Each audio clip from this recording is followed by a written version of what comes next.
Buenos días, compañeros y profesor. El día de hoy les presentaremos el tema Guía para la elaboración y evaluación de proyectos de investigación. El equipo está conformado por Brandon García Chávez, Carolina Soto Satusa, Evelyn Jacqueline Arellano Catalán, Carmen Guadalupe Núñez Sánchez, su servidora. Al momento de elaborar un proyecto de investigación, lo primero que se debe de hacer es escoger un problema. La palabra problema no quiere decir necesariamente que sea algo negativo. El problema es algo que se busca investigar o resolver. Es en sí una incógnita. Y ahora, las fases del planteamiento del problema serían 6 fases. Primero que nada, comenzamos con el título. El título debe de ser claro, preciso y conciso. Después tenemos la formulación del problema. En esta se va a explicar de qué va a tratar el problema en sí, lo que se quiere investigar. Después tenemos los objetivos, los cuales se dividen en 2 partes, que son los objetivos internos y los objetivos externos. Los internos y los externos. Los internos son aquellos objetivos que se tienen a corto plazo, en el cual vamos a explicar de qué va a tratar en sí en general el proyecto de investigación, mientras que los externos serían factores que tienen que ver al momento de realizar una encuesta o investigar otras investigaciones ya existentes. El cuarto punto sería la evaluación del problema. Este se divide en varios factores que son la importancia. Debemos de decir por qué este proyecto debe ser importante, el por qué lo estamos investigando. Después, el interés. Debemos de generar un interés en la persona que va a ver el proyecto de investigación. Seguimos con la novedad. Este proyecto debe tener algo nuevo, diferente a los otros proyectos ya existentes relacionados con el mismo tema. Y la factibilidad es qué tan posible es hacer esto, qué tanta accesibilidad tenemos a los datos. Después seguimos con las limitaciones de la investigación, que está muy relacionada con la factibilidad. Por ejemplo, si queremos investigar algo del gobierno, necesitaremos algunos permisos para acceder a la investigación. Entonces no sería tan factible y esa sería una gran limitación. Y por último tenemos la síntesis del proyecto, que sería como un resumen general de todo lo que va a tratar el proyecto de investigación. 3. Bueno, a continuación yo les voy a presentar lo que es el marco teórico, también conocido como un marco conceptual. Es uno de los elementos básicos o estructurados de un proyecto de investigación.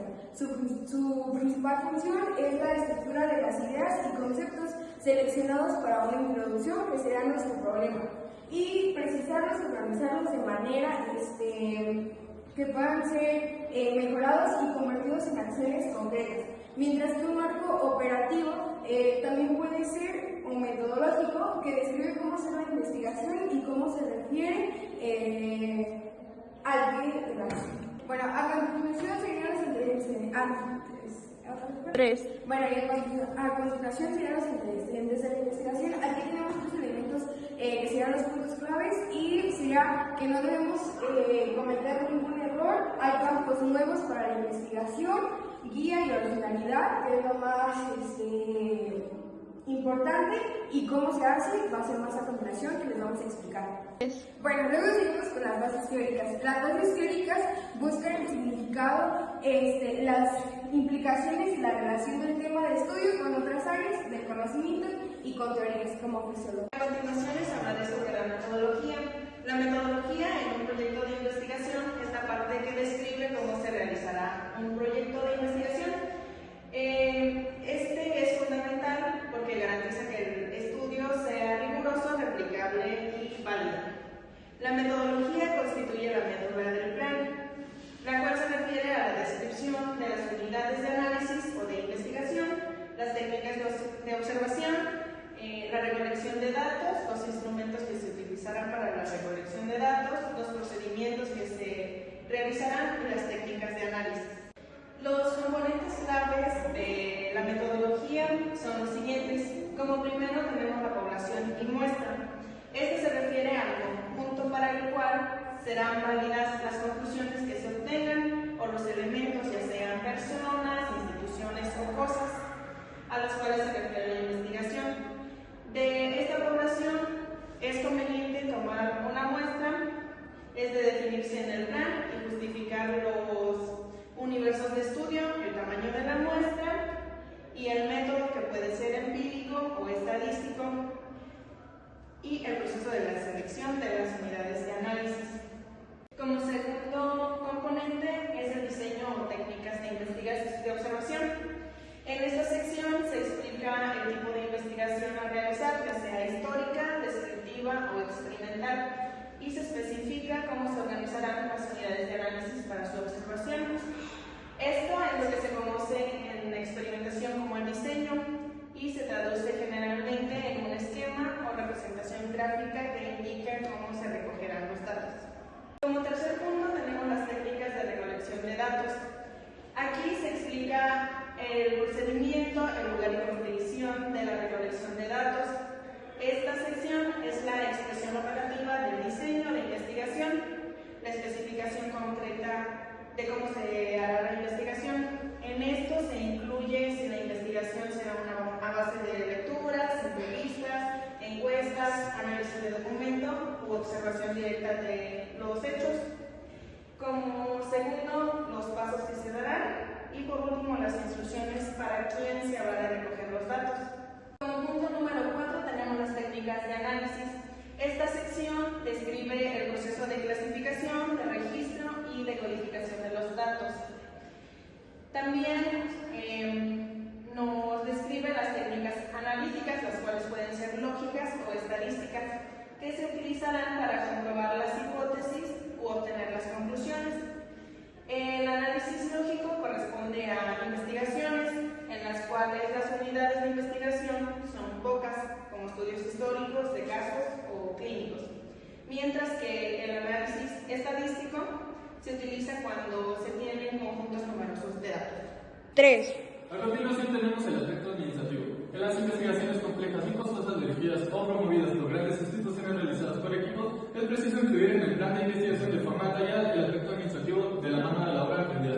En las investigaciones individuales o pequeñas, en cambio, esta sección puede ser eliminada o quedar reducida a unas breves líneas. El aspecto administrativo se describe o enumera las siguientes cuestiones: los recursos humanos o los recursos institucionales, el presupuesto o el tipo de ejecución. Los recursos humanos básicamente no es otra cosa más que las personas o el equipo que tienes de personas. El equipo que tienes es tu recurso humano, son las personas con las que puedes hacer tu investigación y trabajar. Los recursos institucionales son los recursos que tu institución te proporciona para poder investigar. El presupuesto es el presupuesto que tú tienes para desarrollar tu investigación sin ningún problema, teniendo en cuenta que no sea ni muy poco ni mucho presupuesto, que sea un presupuesto adecuado para que no tengas complicaciones. Y el tipo de ejecución es el tiempo que tienes programado para desarrollar tu investigación sin necesidad de que haya problemas ni complicaciones en un futuro. Como siguiente punto tenemos las referencias. Las referencias o fuentes de información que son utilizadas para la elaboración del plan consisten en dos puntos: fuentes bibliográficas y otras fuentes de información.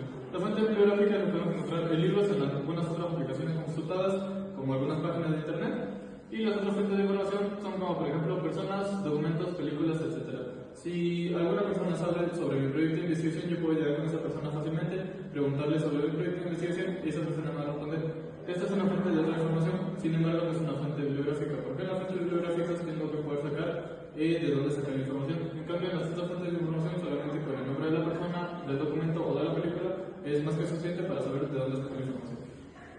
Por último punto tenemos los anexos. Finalmente, es posible que un plan incluya ciertos materiales mencionados en él, importantes para la realización del estudio, pero que son independientes de la investigación o no conviene incorporarlos al texto del plan de forma compleja. Ejemplos de estos materiales son copias de los instrumentos, comunicados a personas que colaboran con la investigación, proyectos en entrevistas, guiones para recoger los datos, nómina de unidades de investigación, etc. ¿A qué nos referimos con esto?